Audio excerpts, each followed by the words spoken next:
ठीक है।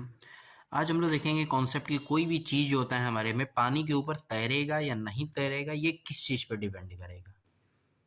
ये इस फैक्टर पे डिपेंड करेगा। हम सिंपली बोल सकते हैं कि जिस भी चीज़ में अगर पानी की डेंसिटी ज़्यादा है और जिस भी सब्सटेंस को हम तैरने की बात कर रहे हैं अगर उसकी डेंसिटी कम है, ठीक है, यानी हम यहाँ पे लिख सकते हैं कि जो भी हम सब्सटेंस ले रहे हैं अगर उसकी जो डेंसिटी रिस्पेक्टिव होगी, अगर वो बहुत ही कम होगी, लेस होगी, ठीक है, जो भी सब्सटेंस हम ले रहे हैं अगर उसकी डेंसिटी बहुत ही ज़्यादा कम है तो ऑब्वियस सी बात है वाटर की डेंसिटी क्या हो जाएगी, लार्ज होगी। तो इस केस में जो सब्सटेंस रहता है वो क्या रहता है, स्विम करता है, मतलब तैरेगा, पानी के ऊपर तैरेगा, ठीक है। यानी हम सिंपली टर्म में ये एक पॉइंट लिख सकते हैं हमारे पास कि जिसकी भी डेंसिटी जिस सब्सटेंस की कम रहेगी पानी के कंपैरिजन में तो वो सब्सटेंस क्या होगा, तैरेगा, अदरवाइज डूब जाएगा, ठीक है। जैसे हमने एक बीकर लिया, ठीक है, सिंपल टर्म्स बीकर, इसके अंदर पानी है और पानी के अंदर हम एक नींबू डाल रहे हैं, तो नींबू डालेंगे तो क्या हो जाएगा, डूब जाएगा।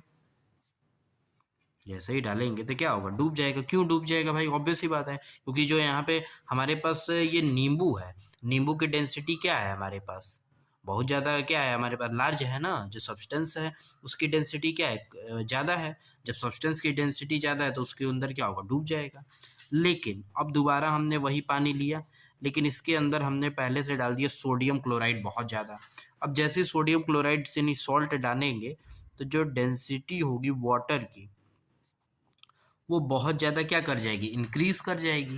तो डेंसिटी वाटर की इंक्रीज कर गई, तो अब जो इसके अंदर हम लोग नींबू डालेंगे, इस कलर का नींबू डालेंगे, तो अब इसके अंदर क्या होना आएगा, वो तैरेगा, ठीक है, क्योंकि वाटर की डेंसिटी क्या हो गई है, बहुत ज़्यादा लार्ज हो गई है। अब वाटर की डेंसिटी अगर बहुत ज़्यादा हमारे पास लार्ज हो गई है और सब्सटेंस की डेंसिटी कम है तो उसके ऊपर क्या होगा, तैरेगा। और ये डेंसिटी हमने बढ़ाया किस बेसिस पर है, तो हमने उसके अंदर बहुत ज़्यादा क्या कर दिया है, सॉल्ट का अमाउंट ऐड किया। तो सॉल्ट का अमाउंट जैसे ही ऐड करेंगे वाटर की डेंसिटी क्या हो जाएगी, इंक्रीज हो जाएगी। और जैसे ही वाटर की डेंसिटी इंक्रीज हो जाएगी नींबू की डेंसिटी उसके कंपैरिजन में कम रहेगी, और जिसकी डेंसिटी कम रहती है वही क्या रहता है, पानी के ऊपर तैरता है, यही रूल कहता है, ठीक है।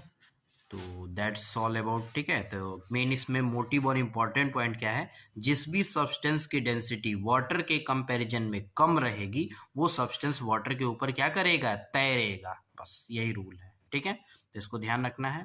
आज का यही खत्म करते हैं। Thank you so much. अच्छा लगा हो तो सब्सक्राइब कीजिए, शेयर कीजिए, ठीक है। Thank you everyone.